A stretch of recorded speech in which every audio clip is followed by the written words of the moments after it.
Well, hi, everybody. Welcome to ZTV Live in our debut episode of PupStart with our host, Kathy Callahan. Kathy, welcome to your new show. Thank you. This is very exciting. I just love the opening. I could see the opening over and over again because those are my little friends there. I know, and we should let everybody know that you are the beautiful photographer behind all of those wonderful pictures of those dogs who are clearly having the time of their lives. And most of those pictures, let's talk about that opening because most of those pictures are from your puppy pals, right?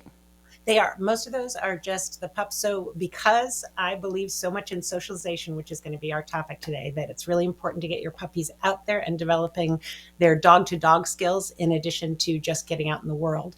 I started PupStart a few years ago so that puppies could come to my house and play because it turns out that when you advise your clients that, hey, you should create have a puppy play date, they look at you like you're insane and like they're gonna, their neighbors are gonna think they're so weird. So I offer that service for them so that they can play at my house and just develop all those good communication skills. So yeah, that's what most of those puppies are doing in those pictures. Yeah, well, they look like they're just really having a ball.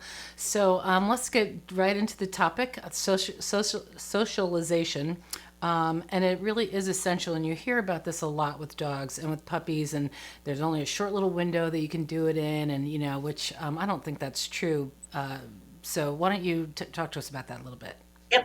So the thing about the window is that the window is magic and it gives you extra powers and you can accomplish way more in that window than you can later in life. But that doesn't mean that you can't use these techniques on your older dog also and help your older dog become more comfortable in the world. And what you're trying to do with socialization is um, expose your dog to all sorts of sights, sounds, smells, experiences so that they start to become relaxed about all that stuff. And if you do that, your dog ends up being able to kind of roll with things. And you end up being able to live a bigger life with your dog, taking your dog with you places, taking them on vacation, taking them on walks when they are um, not going to bark their heads off at every little thing. And they're just going to be relaxed. So that's Yep. that's the goal of all this, is to make them happier because they're calmer, they're not nervous, and to make you be able to have a bigger life with them.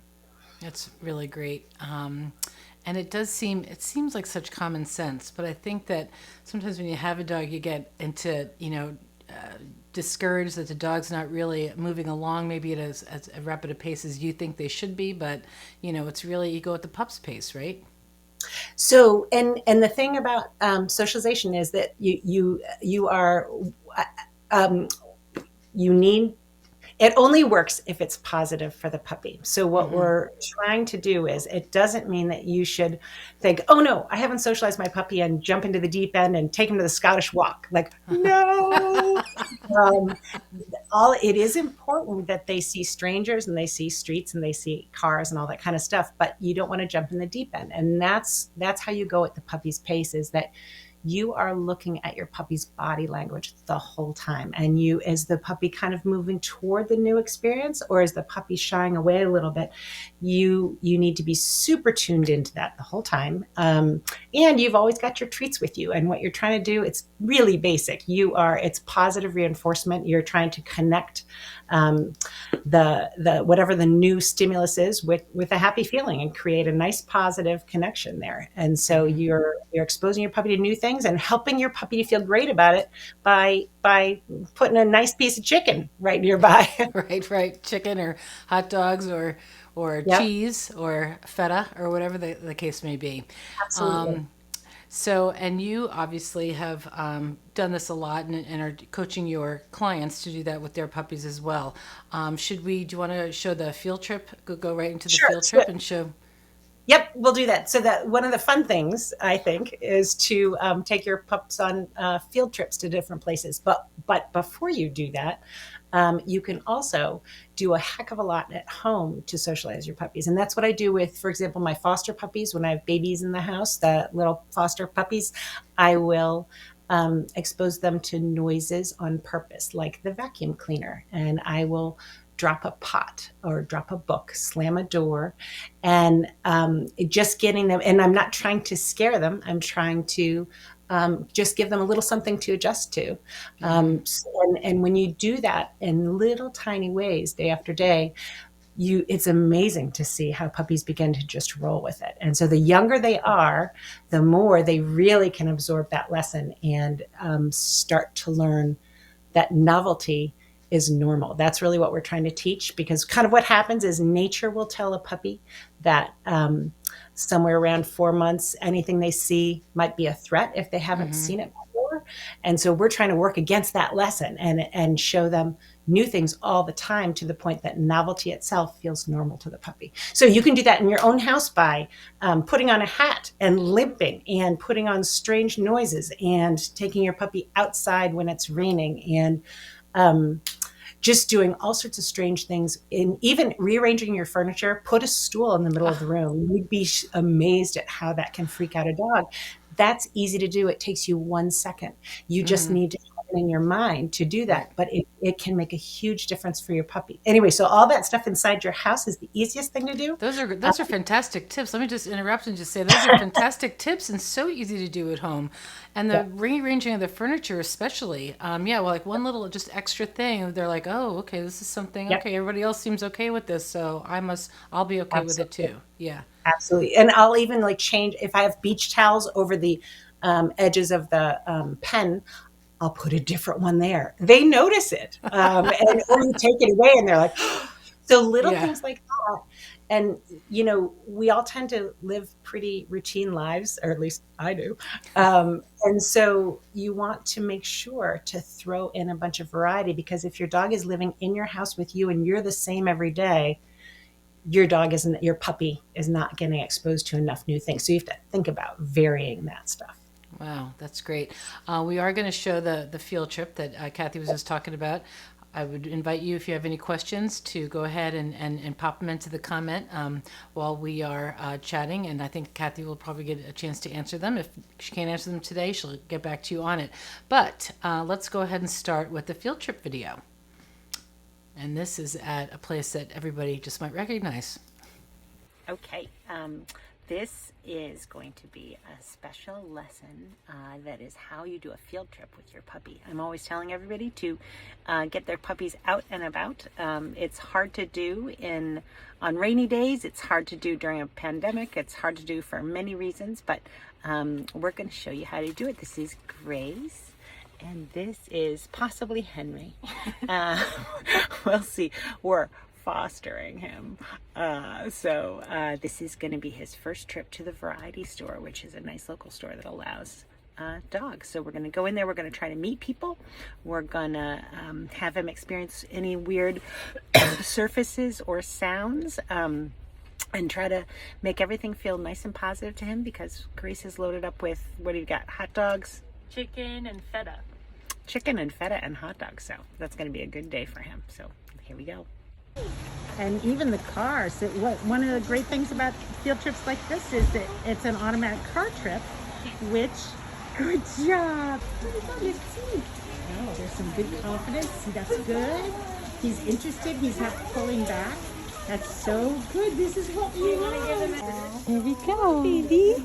Good job. Oh, that's good. Sometimes that's good. They are good. He's got good. Do you guys want to give him a treat? We're trying to get him used to people. Oh my gosh, I would love to. Here you go. Can we give you one? I know. There you go. Perfect. Oh, you are so cute. One of the things you want to do whenever your puppy's a little bit nervous, he may slow down a little bit, and that may make you pull him a little bit with the leash. And you want to set up a dynamic where you're not pulling on the leash, and instead you're using your voice to, it's an invisible leash, and so you use your body language and your voice rather than tugging. The tugging is for emergencies. And so when you find him kind of a little bit behind you, lean in, bend over, and be like, come on, rather than automatically pulling that leash. Here we go. Here we go. Good job. Good job. So we don't know if he's been around kids before, so let's see what happens when he hears their little voices. Oh, he likes them. Here you go. Why don't you guys crouch down and give him some of this hot dog? He loves some hot dog. Perfect. So we're just trying to teach him that strangers are good. Some stranger. Yeah, right, well, right. What I found on the shelf, Grace. Let's see.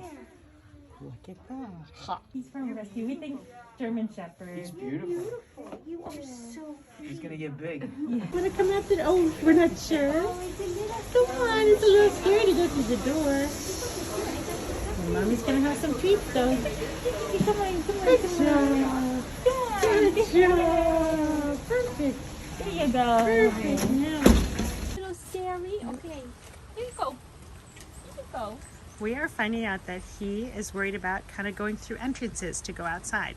He always hesitates, and so rather than just pulling him out, we're just going to take it slow and encourage him with little treats. And soon enough, he's going to think it's just fine.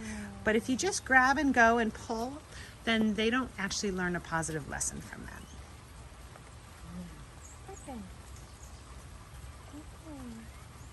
So I don't expect him to jump down from there because it's high, but that was exactly right. Good, there we go.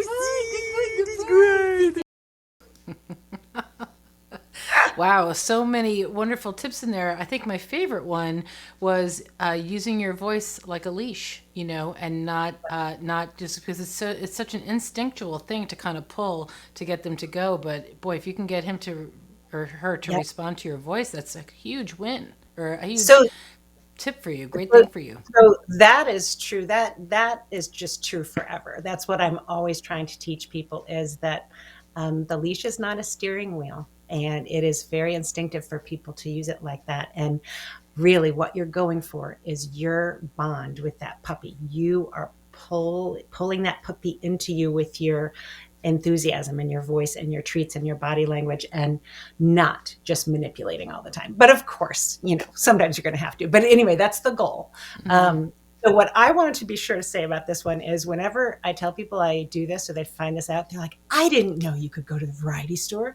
And I'm always a little bit worried that everyone is going to suddenly take all their dogs into these stores. So I just want to make sure that you don't want to be the person who makes all these managers change their lovely yes, dogs are allowed rule. So there are lots of places around us that do allow dogs if you ask, and it's a wonderful thing to do. But remember, when you do this, you are not multitasking. You aren't bringing your dog along with you on your shopping trip. This is really about the dog, and it's very short. You're just going to go this very short visit. 5 minutes can have a big impact. And again, the younger the puppy, the shorter the visit has to be. The fewer the visits you need, because for a puppy in the socialization window, one little 10-minute thing can be like an inoculation for a lifetime in terms of being, if that was a nice, happy experience, they just kind of always like things like that. With older dogs, you might have to do it a few more times and it might take longer. But anyway, so it's not a big investment for you, but you do have to focus on it. Don't just try to fit it into your day, because you need to be really with your puppy while you're doing this, because you're watching for all that body language and making darn sure that your puppy's feeling good. Like you could see Grace in that video. She's very tuned into that puppy, and she's making sure she's not pulling him. She's not forcing. She's encouraging. She's going at the puppy's pace. But anyway, you got to do all that also so that and you also have to just be paying attention so that you aren't messing with the store's regular clientele. Right.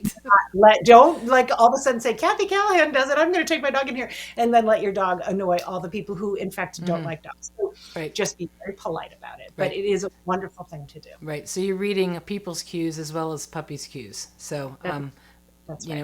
Which is a big, and I think the biggest lesson that you said, I want to make sure that this is understood, is that you're not going in there to shop. This is the mission is to go and socialize the dog in there. It is not to go to the candy aisle, not to get construction paper or the poster board or anything for the, diorama that you got to make that night at home. It's just like, what's perfect is if you're right, exactly. The reason we all go there. What's perfect is if you bring a friend, and then your friend can buy some stuff to thank the owner for allowing dogs, and you can be focusing on the puppy and making sure the puppy's having a great experience.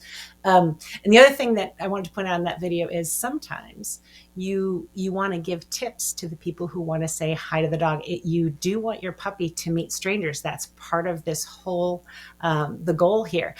But you have to kind of gauge the strangers and make sure that you guide their interactions with the puppy, because you do not want somebody coming in there and just ruffling his head and just doing stuff that's going to make your puppy uncomfortable and backfire, do the Right. opposite of what we're trying to do. So I think Grace or I told the girls to crouch down. Yeah. Crouching down is great, and giving people a treat to give the puppy is great. Make sure it's not gross. I've found myself sometimes handing like a cut up hot dog to a stranger. I'm like, oh, sorry, that's gross. Oh, So you don't mind getting slimy hands? Right. Yeah, you won't mind. Here's a dried fish. So yeah, try not to do that. Yeah. But it is nice to have a piece of kibble that you can give to a stranger to go ahead and hand to your puppy, so that your puppy's like, oh, that's great. Yeah. And Grace anyway. did say, I think the first people that she encountered, she said, we're training the puppy, and would you like to give him, and so it was, and she had spoken a very calm, measured tone. And so the puppy was like, everything was fine. Like there was no sudden, movements or anything. And because they really do, they're just like children. They really pick up on all that, the vibe, Absolutely. Absolutely. And that's exactly right. You being calm, your vibe is super important. So if you're having an off day, if you're feeling stressed, if you're trying to squeeze this in and you're kind of cranky, don't do it. Do it another day. Do this on a day where you can take a deep breath, and you've decided this is really what you want to do, and you're going to spend these 5, 10, 15, 20 minutes doing this fun little thing with your puppy and going exactly at your puppy's pace. Otherwise, if otherwise it's not going to work out. It's going to backfire. Right. Yeah, it's going to backfire, and and you'll have a bad experience as well as the puppy. And so that's the last thing. That's exactly the opposite. And for people around you. So let's not do that. Exactly. So do we want to? So other places of socializing where it's a little bit more. Should we show Georgie in Old Town? Sure. Actually, let's first clear up. I bet if there are any questions out there, I bet it is the main one is, wait a second, what about shots?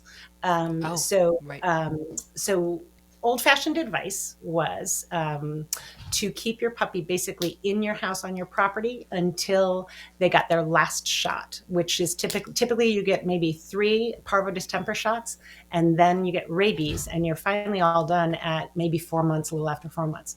Well, sadly, 4 months is after that really special magical window where you can really accomplish quite a lot with your puppy if you expose them to the world. So advice is changing on that. And so now the big advice, if you look the American Veterinary Society of Animal Behaviorists came out with a new statement in 2018 that says, no. Do not prioritize. You need to prioritize socialization. Do it carefully, but the leading cause of death for dogs who are less than 3 years old is behavioral, not disease. Meaning, if you don't get your dog out there, the odds of your dog being scared and maybe a fear biter are a lot higher than your odds of actually picking up parvo and distemper. And of course, this all depends on where you live too. We live in an area where there really is not a lot of parvo and distemper. There is some, so you have to be careful. So I just wanted to say, place like the variety store, yes. Some place like a dog park, nope. Pet store, nope. You want to gauge, it's kind of COVID, I think, has helped everybody figure this stuff out, because basically use your brain, use your noggin. These are nuanced choices. What you're worried about is unvaccinated dogs who could be sick. So going to your neighbors' houses with their fully vaccinated dogs that are super healthy, totally fine. Walking around someplace where all sorts of strangers walk their dogs and you really have no idea if they're vaccinated or not, that's a place to avoid. So anyway, we're about to show the, so I started out at. Wait, I just want to, I'm so sorry to interrupt. I just want to reinforce that you're talking about, so they get, at what age are they get those shots, and then they can go to the pet store and they can go to the dog park? Yep. So everybody's pretty much totally done by 4 months. Oh, 4 okay. months. So it's not Then a you can super go long everywhere. time. So Okay. the video that we're going to show now of Georgie is after he has finished his shot. So I typically don't take them to Old Town until they really have gotten that last parvo Okay. distance shot. Okay. But I don't want to wait for other things. So I do go up and down my street, and I Yep. go to Holland Hall. I go to a small place that's not overrun with dogs, Right. but I don't go to super dog trafficked Yep. areas. Totally makes Anyway, sense. so this one is Georgie after probably he had his last parvo distemper shot, and we are just getting used to the idea of Old Town. Okay, here we go. Boy. Good boy. Good boy, doggy. Yep. Good boy. Yeah, what's that? Good boy. Hi. Yeah, you can see as soon as that stroller is coming near him with the dog, he just kind of stopped and he was like, "Oh, that's new." Absolutely. And what I love about that, we had done enough of this, and this Georgie, by the way, is my dog. So Yeah, that's Mr. not a client. Perfect. That was my delicious boy. We fostered him in the spring and could not let him go. He's glorious. Anyway, Yeah. so when he sees that stroller, Old Town is wonderful because dogs will always see things they've never seen before. So he sees that stroller coming at him, and he stops, he looks at it, then he looks at me. I'm like, no, you're good. And then he felt confident to keep going. So because I was filming and holding my phone, I didn't pop him a treat right then. But had I not been doing that, I would have also given him a treat right in that moment. When he looked up at me like, huh, I would have been like, yeah, look at that, it's a stroller. And I would have popped something in his mouth just forming that link in their Right. head between what is that I'm seeing? And oh, I guess that was good. Yeah. So, Okay, so no big deal. So that's just normal, right? Yeah. yeah, yeah, Excellent. yeah. Wonderful. So I think next up we have a puppy doing watching some kids play basketball, right? Yep.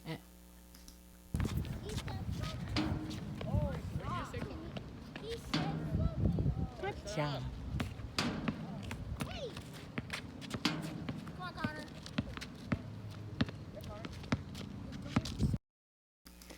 Yeah, he seems just calm, not stressed. He knows you're there, and obviously, if you're there watching it, then it must all be okay. All the noises and kind of running around and stuff. Right.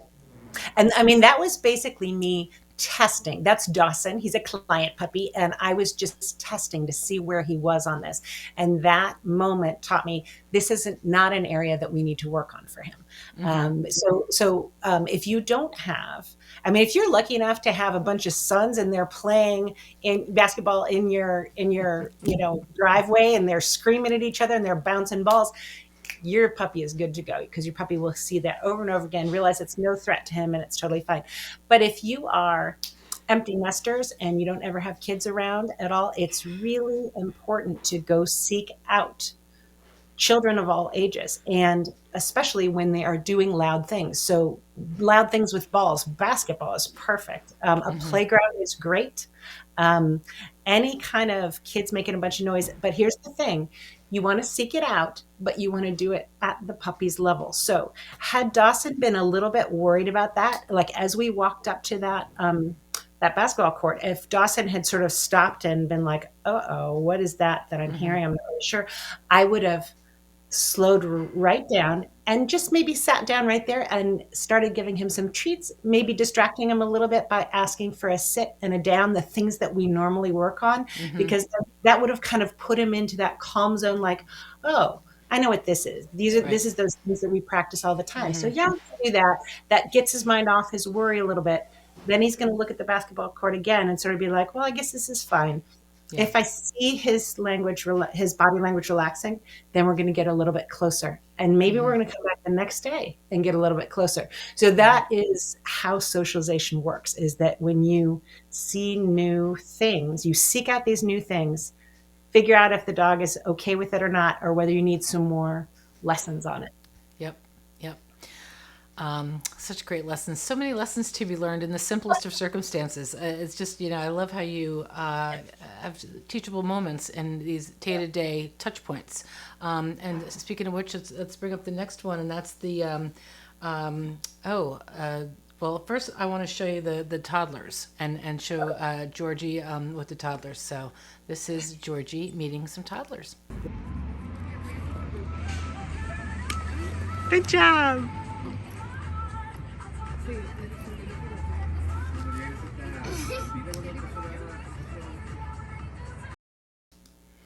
Yeah, those kids were they're so well behaved with him. They weren't like, super jerky motions or anything. Yeah. Right. So, and that's why I picked them. And this is the thing, this is why all of this is very nuanced. It doesn't mean quick, you've got half an hour, run to Baskin Robbins, which is where that was, and find some kids on a Saturday morning. They're bound to be some, and stick your puppy in the middle. No, because you're probably going to get kids running over, like squealing and wanting to pick them up and all that stuff. So I am kind of a strange little stalker, and I will look, since we don't have any kids at home, obviously I want to make sure Georgie is fine with kids. So I will look around for kids who seem really nice and really kind and interested. So those guys, I saw them playing with each other very gently. And then I saw them looking over at George and just kind of smiling gently. They didn't come screaming over to me. So I thought, that's the one. And I went over and asked the parents if it was okay. And I explained what I was doing and then just gave them some treats. And that was just a lovely little exchange. I wasn't worried when the boy put his hand up to pet Georgie, because Georgie is gentle. And Georgie was just looking for a treat out of his hand. And I knew that the kid was going to be gentle the way he touched him. So I knew that it would just be a positive interaction all around. Yeah. Yeah, that was a great teachable moment. Those kids sure absolutely were cute. And then the next one, I don't know if you want to preface this, because it was a lesson in cars, because you knew that Georgie didn't really like cars, right? Or the sound of them kind of spooked him a little bit. Yes. So our little Georgie, brave about some things, but not other things. And so we noticed on our walks that he would pretty much freak out when a car would pass by going, anything but a slow speed. So on purpose, I sought out an opportunity where a lot of cars were going to be passing by. We don't have quite enough traffic on our street. I'd be out there waiting forever. So again, that is actually out by Baskin Robbins still, probably same day. And I'm just sitting out there waiting for cars to go by. And as the car comes, I'm going to say in a happy little voice, oh, it's a car, Georgie. Here we go. So again, just trying to make that little link between something that he feels a little bit worried about and trying to change the way he feels inside about that. Like, oh, wait, that noise, that car means I'm going to get a treat. Yep. Done. Yep. And here it is in action. More cars, more snacks. Yeah, cars are snacks. Cars are snacks. That is a good boy. Who's a good boy? This boy. Oh, here comes another car. I think you're going to get another snack. Here comes another car. Yay! More snacks. More snacks. Yep, that was he really, and I love that he just looks at you, because you're the safe space, Yep, absolutely. Absolutely. That's a beautiful thing to do. When the more you work with your dog, the more you become something that makes your dog feel fine with, no matter what's happening around them. So that's a lovely thing to work for. Yeah, it really is. And the last video that we have today is a great video showing just kind of repetition and of all places, Lowe's. And so I don't know, and I believe that this was Benny, and maybe he was looking for some home improvement materials. Right. So this is Benny at Lowe's. So what we're doing here, so in addition to just getting your puppy out and about so that they see, you don't even know what your puppy hasn't seen or noticed. And so basically you just got to get out in the world to find out what things are going to be something that might concern your dog. You just got to get out there, because you can't really plan it. So Lowe's has a bunch of stuff. It's got that beeping noise when I was going to say, plus the sounds of really, birds are in there. Anyway, so it's great to just go to all these different places. Think about a bunch of different places to go to. But not only are you just socializing, but you can also train in those places, because if you only train in your kitchen, if your dog only ever hears sit and down in the kitchen, The dog thinks those words just work in the kitchen, because if you try to then ask your dog to sit somewhere else, your dog will look at you like, what? Dogs don't generalize that stuff. Yeah, So like we're not home. Yeah. oh, great. What's that? Mhm. I'm not what I could do. So first of all, you need to have your treat pouch with you on all of your escapades, and be ready to just do a little bit of training. And I don't mean that to be so hard, like you don't have to do 15 minutes of a whole shebang, but ask for a sit or a down or a shake every now and then, or a little spin. And it teaches your puppy or your grown dog that wherever you go, those words are in operation. This whole system of us communicating with each other is still in operation, even though we aren't home in the kitchen. And it will dramatically increase your dog's ability to focus on you when you are other than in your little training situation in your kitchen that you do. Anyway, so what you're going to see here is Benny, me doing some training with Benny. The bonus is socialization. It's also training little things, helping him to focus on me, even with all the stuff that's going around at that store. Excellent. Here it is. Ready for a date together, aren't we? Aren't we ready for a date together? Yes, we are. We're going to have some fun. Yes, we are. You good boy. You my good boy. You my good boy. We're going to go have fun. Should we have some adventures? Yes, let's do that. Yes. What a nice puppy. Benny, side. Yes. Good. Let's walk. That's right. What a good boy. Benny, side. Yes. Good boy. Okay, let's walk. That's right. I am so proud of you. Benny. Yes. Sit up. Yes. Down. Yes. Sit up. Yes. Down. Yes.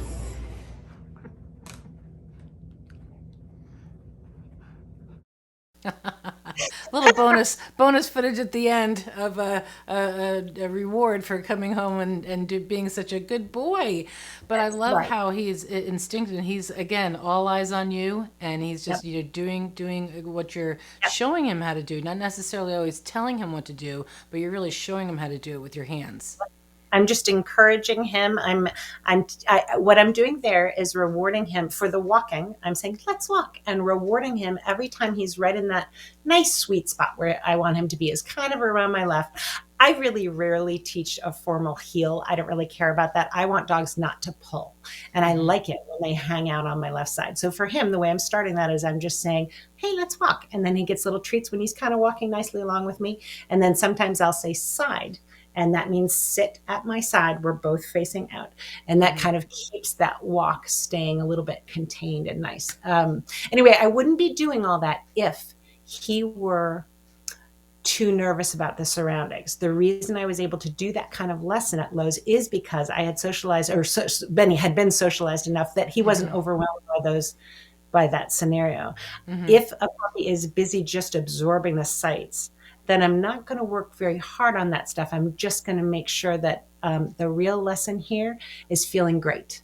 So I don't want to add any possible stress or anything, because my primary goal with the dog who's just a little bit nervous is to have a terrific time out in the world, so that they end up deciding the world's a fabulous place, and they don't need to be worried, and they don't need to act out of fear or frustration or anything. So Yeah. No, that's fantastic. And I do notice that you very consistent when they do it and you're giving them the treat, you go yes, and you're kind of equating that with job well done, here's your reward, and it's all in that yes, right? I mean, that's kind of your calling card. It is. So it's not just me. This is I know I meant in training. I meant So it's other people use clickers. Clickers are terrific. I do use clickers with my own dogs when I'm teaching them something new. But what I find is a lot of people don't really want to. It's something to fumble with. You've got in your head. What both a clicker and my yes do is it's a marker, and if you want to do it right, you need to get your timing right. So the yes is this very second the puppy does the exact right thing I was asking them to do. So.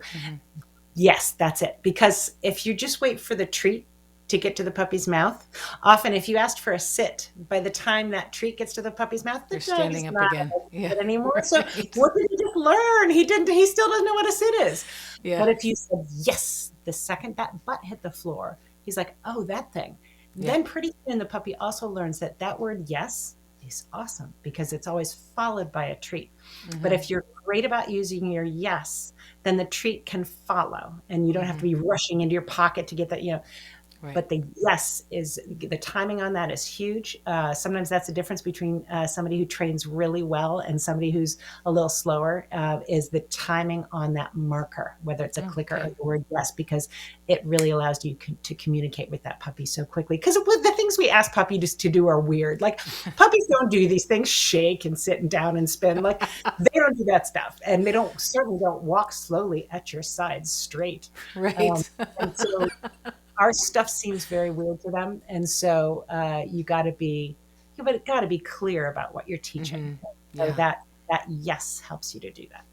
And it helps them, live in your world nicely, and you can live in the world together, which is really the goal. Wow, these were just fantastic tips and videos, Kathy. Thank you so much for bringing them to. It really is, and it's fun to listen and look at puppies. And we've got some fun comments. Georgie is so cute, and Tom said that Georgie and I are watching this together, and he keeps looking up when he hears the video clips featuring. Does he? He probably Tom is Kathy's husband, for those of you who don't know. Lucille wanted to know if you do canine good citizen certifications. I don't do that. I don't do that, but a lot of I've never even heard of that. Is that a canine world? It's fantastic. You can get your dog qualified. You can get a little degree for your dog, which is canine good citizen, and it just means that they've achieved a certain level of being able to listen and be out in the world with behavior, you. Right? So their Behavior. maturity, So really. Mojo actually has about 3 of those. There's Canine Good Citizen, and then Community Canine, and Urban Canine. So you keep going up and up. I think they're all created by the American Kennel Club. Yep, that's what she just said. AKC issues them. Yep. I think it's all AKC. They develop the the lesson and the markers that you have to achieve, and then a lot of trainers will help you get qualified for that, and then you just then you can be proud of your dog and you for the work you've done. Absolutely. Well, thank you so much, and we will absolutely look forward to your next show. We'll be sure to let everybody know about it. Keep tuned with our Facebook page. But Kathy Callahan, host of PupStart, thank you so much for joining us. I just want to remind everybody to tune in tomorrow night. Elisa Kovac will be here on Make It Alexandria, and she has David Julia, excuse me for not mispronouncing your name, with Personal Inspirations. He does amazing woodworking creations with his hands, and he just loves working with his hands, and he has really created some really great stuff. So definitely tune in here tomorrow night at 7:00. And until then, and whenever you can, please remember to be the good news in someone's life.